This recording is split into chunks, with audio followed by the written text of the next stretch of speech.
Hi friends, இன்றைக்கி நம்ம பார்க்க போகிறது வந்து பார்த்திங்கன்னா T20 வேர்ல்டு கப்போட முக்கியமான மேட்சான South Africa versus West Indies match தான்.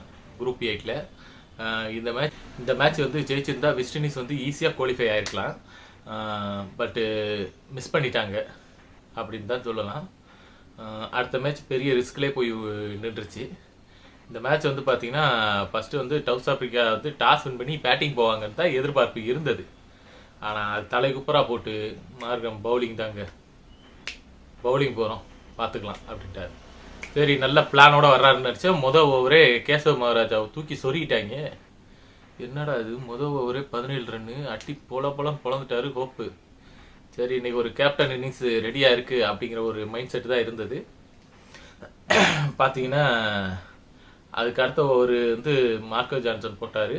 அவர் ஓவருமே அடி, மொத்தமாக ஒரு 30 ரன்னு கிட்ட வந்தாச்சு 2 ஓவருக்கு. அப்படிங்கும் போதே இவங்க கேமுக்குள்ளே வந்துட்டாங்க, நல்லா கேமை கொண்டு போயிருக்கலாம். அடுத்தடுத்து எதிர்த்து அடிக்க போய் ரபடா ஓவரில் வரிசைக்காக 2 விக்கெட்டு. ஏன் அந்த மாதிரி தான், அதாவது ரபடா வந்து நல்லா போட்டாப்புல. என்னைக்கும் ரபடாவுக்கு ஓவர் அமையாது, இன்னைக்கு நல்லபடியாக அமைஞ்சிருச்சு. ரபடா ஓவரில் 2 விக்கெட்டு சடன்னு எடுத்தார். ஓப்பும் காலி, கிங்கும் காலி, அடுத்து வந்த ஹெட்மயிரும் காலி. அப்படியே வரிசைக்காக பார்த்தீங்கன்னா ரொம்ப ருத்தர்ஃபோர்ட்ஸும் காலி. அதுக்கப்புறம் வந்து பார்த்தீங்கன்னா ரோஸ்டன் சேஸும் காலி. அப்படியே வரிசைக்காக அது லுங்கிங்கிடி போடுறாரு, அவர் ஒரு 2 விக்கெட்டு. இப்படி ஆளுக்கு மாறி மாறி நான் எடுக்கவா நீ எடுக்கவா, நான் எடுக்கவா நீ எடுக்கவான்னு விக்கெட்டாக எடுத்து தள்ளிட்டாங்க. அது போக வந்து பார்த்தீங்கன்னா அதுக்கப்புறம் எனக்கு தெரிஞ்சு வெஸ்ட் இண்டீஸ் ஒரு 120 130க்குள்ளேயே முடிச்சிருவாங்கங்கிற மாதிரி தான் இருந்துச்சு.